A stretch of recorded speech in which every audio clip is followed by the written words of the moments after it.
Tamim al-Dari, who had embraced Islam, he used to be a Christian, embraced Islam, an Arab. He got up and he said, we were in a ship and a huge storm hit us. And we were lost until our ship reached an island. We entered the island. He says,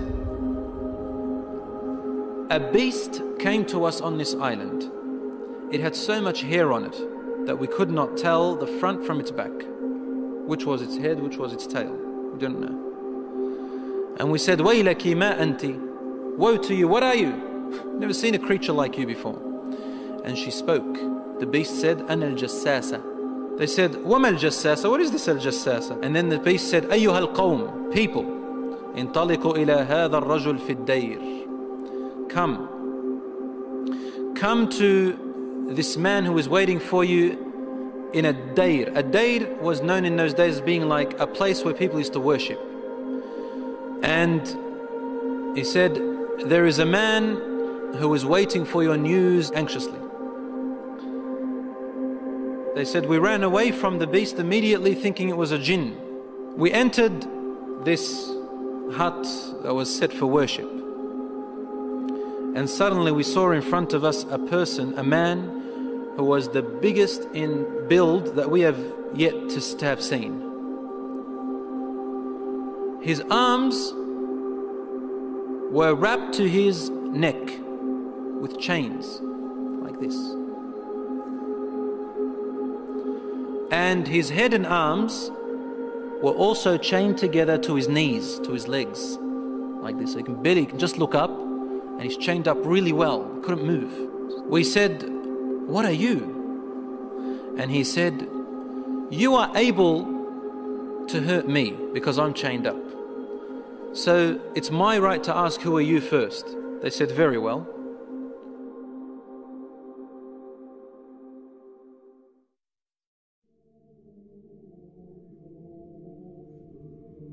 We are people from the Arabs. We set sail in our ship and a storm hit us until we became lost and landed on this island. We came to this island and we found this beast that came to us that had so much hair on it, and it led us to you. They said we got afraid of this man and we didn't feel safe around him. However, the man said to us, tell me about the palm trees of Baysan. Baysan is a city in Jordan. He wanted to know whether there were palm trees planted in there or not. We said, what do you exactly want to know about Baysan in Jordan? He said, I ask you, are there more palm trees and have they be filled with dates or not yet? They said, yes, it is full of palm trees and full of dates. More than many other places in what we know. He said, soon its palm trees and dates will become scarce. Will no longer give fruits. Today, really, in Jordan, dates are scarce now. It used to be in history abundance. Now listen. He said, now explain to me about Buhayra al-Tabariyya. You know what Tabariyya is? Which ocean, which sea that is? Okay, the Tabariyya Sea. It's also close to Sham. They said, what do you want to know about it? He said, does it have water in it? They said, yes, there's lots of water. He said, soon its water is going to go away. It's not going to exist anymore. And truly today, the water has gone drier than before. Then he asked them, he said, tell me about Zaghar fountain. Zaghar fountain, probably about 3 days journey if you wanted to walk away from Jerusalem, Bayt al-Maqdis, that's where that fountain is. So basically in what we call Israel today. They said, what do you want to know about this fountain? He said, well, is there a large fountain and do people plant a lot of vegetation around it and it gives a lot of water yet? They said, yes, it's got a lot of water and its people plant a lot. Tell me about a prophet who is ummi, who is illiterate, cannot read or write. What has he done? They said he has come out in Mecca and now he lives in Yathrib, in Medina. He asked them, have his people fought him? They said yes. He said, what did he do? They said he was driven out by his own people. But he went to another Arab, the Yathrib people and those who embraced Islam with him, and they obeyed him. This man said to them, really? Has that really happened? They said yes. He said, أَمَا إِنَّ ذَاكَ خَيْرٌ لَهُمْ أَن يُطِيعُوهُ. He said, behold, it is better for those people who obey him to keep on obeying him. He's actually supporting the Prophet ﷺ. وَإِنِّي مُخْبِرُكُمْ عَنِّي. Now I'm going to tell you about myself. إِنِّي أَنَا الْمَسِيحِ. I am Christ. Isa alayhi salam. وَإِنِّي أُوشَكُ أَن يُؤْذَنَ لِي فِي الْخُرُوجِ فَأَخْرُجْ. He said, now very soon, based on the signs you've showed me, I'm going to be given permission to leave and I'm going to come out. فَأَسِيرُ فِي الْأَرْضِ. I will walk throughout the land. فَلَا أَدَعْ قَرْيَةً إِلَّا هَبَطْتُهَا فِي 40 لَيْلَةً. He said, there wouldn't be a village or a city or a place on earth except that I would have reached it. All in 40 days. The whole world in 40 days.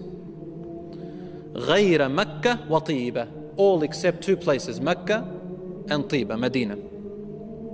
فَهُمَا مُحَرَّمَتَانِ عَلَيَّ كِلْتَاهُمَا. He said, they are both forbidden for me to enter. Now when we say he enters, it means he conquers, takes over. He owns it. كُلَّمَا أَرَدْتُ أَنْ أَدْخُلَ وَاحِدٍ. He goes, every time I wanted to come into one of them, an angel will stand guard holding a sword, and he will prevent me from entering Mecca and Medina.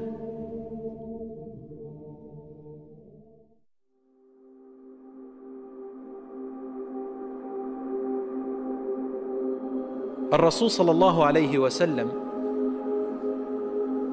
started grabbing his stick and sort of he put it close to his hip, sallallahu alayhi wa sallam, and then he began to bang, to hit the ground with it like this.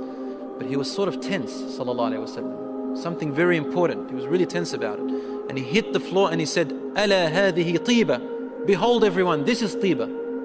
Meaning he's pointing, this is Medina. He's in Medina, he's saying, this is Tiba, which you are in right now.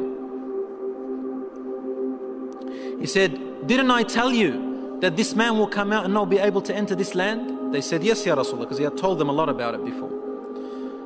He said, the hadith of Tamim al-Dari, wallahi, amazed me as he told me about him. Because it's the same as what I used to tell you about Mecca and Medina. Behold, Ad-Dajjal is somewhere in near the oceans, in one of on an island somewhere towards the east of Medina, somewhere there, he said, in one of those oceans. Min qibal al-mashriq ma hu, towards the east somewhere.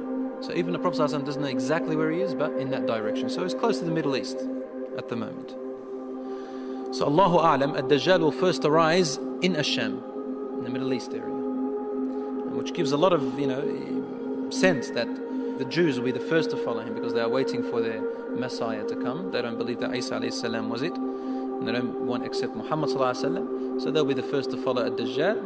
They say he is the real Isa. As for the Christians, they believe in the coming of Isa alayhi salam. Because they've mixed up their scriptures, they will think that this is the man. And because he will say, I am Isa, they will ask for him alayhi salam. They will ask for miracles, and he will do these miracles. Some of them won't be convinced. See, afterwards he'll say that I am God. Ana ilahukum. And then they'll say, what proof do you have? He said, only God can raise the dead. He said, okay, what if I raise your parents from the dead? They said, yes, we'll believe you're God. So he will be able to get the jinns, the shayateen, to work for him, and he will raise them to become, to look like their parents, and they will speak to them. And so the people, non-Muslim people and the weak Muslims will follow him.